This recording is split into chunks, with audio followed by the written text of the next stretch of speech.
नमस्कार, आप भारत लाइव देख रहे हैं और भारत लाइव में ये भोरे भोर है। आज भोरे भोर में हम आपको नीतीश कुमार और तेजस्वी यादव के बीच के टक्कर की वो मुख्य बातें बताने जा रहे हैं जिसमें कभी नीतीश कुमार और कभी तेजस्वी यादव एक दूसरे पर भारी पड़ रहे हैं। लेकिन तेजस्वी यादव को बच्चा समझना नीतीश कुमार के लिए बड़ा ही मुश्किल होता जा रहा है और लगातार तेजस्वी यादव नीतीश कुमार के कई ऐसे राज्य हैं जिसको खोलने के लिए आतुर नज़र आ रहे हैं और खोल भी रहे हैं। आपको बता दें कि तेजस्वी यादव ने चुनाव शुरू होने से पहले नीतीश कुमार को चैलेंज किया था कि यदि वो चुनाव जीत जाते हैं तो उनकी सरकार भी गिरा देंगे। अब ऐसी बातें करने के बाद नीतीश कुमार के लिए विकल्प बहुत ही सीमित हो जाते हैं, क्योंकि नीतीश कुमार को अपनी साख बचाने का जहां एक तरफ टसन लड़ना है, तेजस्वी यादव से अपनी सीटें अपने हाथ में रखनी है, क्योंकि ये सीटें 2020 में भी नीतीश कुमार के पास थीं। तेजस्वी यादव ने साफ तौर पे कहा है कि इस बार वो ये सीटें दोनों की दोनों सीटें अपने कब्जे में कर लेंगे। अब इन सब बातों को लेकर के जो स्थितियां हैं उसमें साफ नज़र आ रहा है कि कहीं ना कहीं जिस तरह की बातें सामने आ रही हैं उससे स्पष्ट नज़र आ रहा है कि नीतीश कुमार को तेजस्वी यादव घेरने के लिए हर वो काम करना शुरू कर चुके हैं। एक तरफ जहां उन्होंने अपनी युवा टीम को उतार दिया है, वहीं नीतीश कुमार की भले ही अनुभवी हो लेकिन वरिष्ठ टीम के सामने नीतीश कुमार को कड़ा टक्कर दे रहे हैं। इसी बीच में से वो आपको पता है कि वो मछली मारने का भी समय निकाल लेते हैं। तेजस्वी यादव ने चुनाव शुरू होने से ठीक पहले कहा था कि जो मुख्यमंत्री अपने पूर्व मंत्री और वरिष्ठ विधायकों को अस्पताल में भर्ती करा करके इलाज नहीं करा सकता, वो आम जनता का इलाज कैसे करा सकता है, आम जनता के स्वास्थ्य का ध्यान कैसे रख सकता है। आम जनता को भगवान भरोसे छोड़ने वाले 16 साल से थके हारे मुख्यमंत्री नीतीश कुमार खुद के स्वास्थ्य और बिहार के स्वास्थ्य दोनों के साथ खिलवाड़ कर रहे हैं।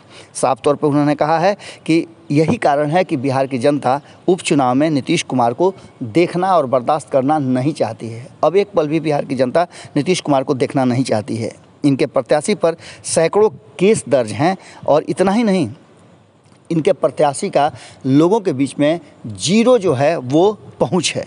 इन सारी बातों के साथ साथ तेजस्वी यादव लगातार कैंप कर रहे हैं और उनकी टीम एक अलग तरह से काम करना शुरू कर चुकी है। आपको हमने बताया था कि किस तरह से तेजस्वी यादव ने एक नया तरीका अपनाया है और हर पंचायत में एक एक विधायक को लगा दिया है कि वो जम करके फील्डिंग करें और जीत के लिए वो सारे उपाय करें जिससे कि इस बार नीतीश कुमार को पटखनी दी जा सके। तारापुर की बात करें तो तारापुर में खुद तेजस्वी यादव लगातार कई दिनों से बैठे हुए हैं और तारापुर के बाद वो कुशेश्वर स्थान में जाएंगे। प्रतिदिन वो नुक्कड़ सभाएं कर रहे हैं, लोगों से मिल रहे हैं और लगातार जीत के लिए वो सारी चीज़ें उपलब्ध कराने का प्रयास कर रहे हैं। इन सारी बातों के बीच आपको बता दें कि उन्होंने साफ तौर पर नीतीश कुमार को टारगेट करते हुए कहा है कि 1 साल हो गए, 1 साल में नीतीश कुमार ने क्या किया वो बिहार की जनता के सामने है। वो सिर्फ अपनी कुर्सी बचाने के लिए अपने सहयोगियों के साथ सामंजस्य स्थापित करने का कोशिश कर रहे हैं। नीतीश कुमार कुर्सी के लिए बिहार को गिरवी रख चुके हैं। ये तो 2017 में ही उन्होंने कर दिया था। बिहार की जनता ने वोट दिया था महागठबंधन को और नीतीश कुमार ने कहीं ना कहीं सत्ता को हस्तांतरित करा दिया था भारतीय जनता पार्टी के पास। इसके पीछे नीतीश कुमार के क्या कारण हैं, कौन से ऐसे राज हैं, कौन से ऐसे सबूत हैं जिसको लेकर के भारतीय जनता पार्टी और नीतीश कुमार के बीच में सांप और बिल्ली का खेल चल रहा है। इन सारी बातों को लेकर के सारी चीज़ें कहते हुए अभी हाल फिलहाल में एक बार फिर से नीतीश कुमार पर हमला करते हुए तेजस्वी यादव ने तारापुर की जनता के सामने ये बात रखी और बिहार की जनता से सवाल किया है कि बीजेपी जेडीयू वाले 19 लाख नौकरी देने का झूठा वादा कर रहे थे। छल कपट से बनी सरकार के 1 वर्ष होने के बाद भी कितने लोगों को नौकरी मिली, इस बात का खुलासा नीतीश कुमार को करना चाहिए, बताना चाहिए तारापुर और कुशेश्वर स्थान की जनता और साथ साथ बिहार की जनता को कि उन्होंने इन 1 सालों में क्या किया अपनी कुर्सी बचाने के सिवाय।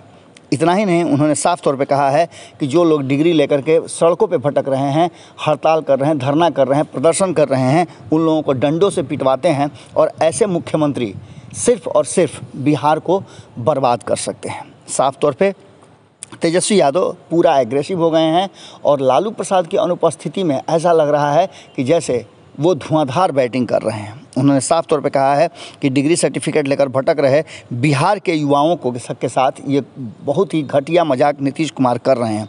हर परीक्षा में धांधली होती है और जैसे ही कोई वैकेंसी निकलती है, वैकेंसी निकलने के बाद लोग पैसे दे करके उसमें फॉर्म भरते हैं और फॉर्म भरने के बाद परीक्षा की तिथि बढ़ाई जाती है। इतना ही नहीं, परीक्षा के जब परिणाम आते हैं, अगर परीक्षा हो भी गई तो परिणाम में धांधली होती है, फिर धांधली होने के बाद केस होता है और बरसों तक ये केस चलता रहता है, जिससे कि लोगों के पैसे तो डूबते ही हैं, गरीब लोगों के, साथ ही नौकरियां भी देने में सरकार अक्षम हो जाती है। छोटी से छोटी नौकरी भी नहीं मिल रही है बिहार में लोगों को। यही कारण है कि बिहार में लगातार पलायन हो रहा है और इसे रोकने में नीतीश कुमार असफल हैं।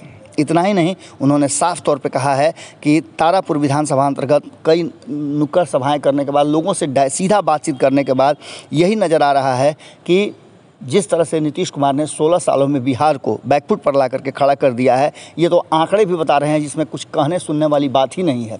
आंकड़े आपने देखा, नीति आयोग के आंकड़े हों या फिर CAG के आंकड़े हो, जिन आंकड़ों को आप देखिए, उन सारे आंकड़ों में एक ही बात नज़र आ रही है कि कहीं ना कहीं नीतीश कुमार क्या जो सुशासन का दावा है वो पूरी तरह से फेल है और नीतीश कुमार किसी भी मुद्दे पर खरा नहीं उतर रहे हैं। इन सारी बातों के बाद लगातार चर्चाएं चल रही हैं और चर्चाओं के बाद एक बार फिर से नीतीश कुमार ने अपने उम्मीदवार अरुण साह के जीत का दावा किया है।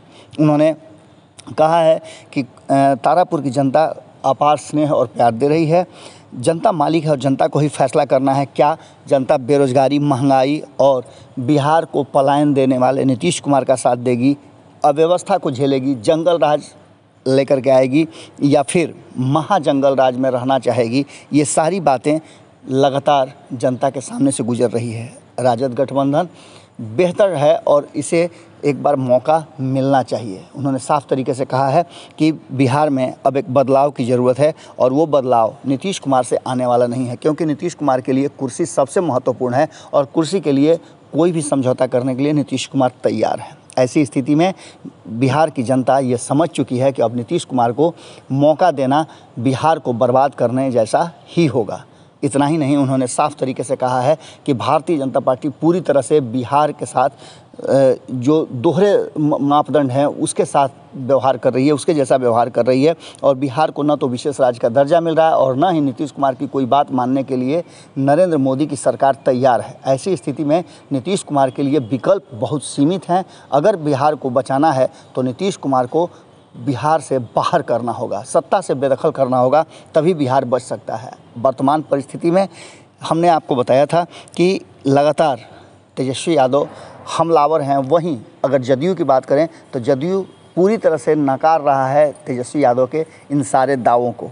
बिहार में विकास हुआ है और विकास के मानकों को लेकर के जदयू और भारतीय जनता पार्टी के नेता बहुत ही मुखर हैं। उनका सीधे तौर पे कहना है कि केंद्र और राज्य मिल करके बिहार का समुचित विकास करने में सक्षम है। लगातार बिहार में सड़कें देख लीजिए, बिजली देख लीजिए, पानी देख लीजिए, हर तरह की व्यवस्था हम करने में पूरी तरह से सक्षम है। रहा सवाल नौकरियों का, तो हम नौकरियां भी दे रहे हैं और इतना ही नहीं, बहुत सारी कंपनियां बिहार में बहुत जल्दी स्थापित हो रही हैं, जिससे कि लोगों को यही रोज़गार मिलेगा। इन दोनों ही तरफ की बातों में अब जनता को फैसला करना है कि वो किसे चाहती हैं और किसे जिताना है।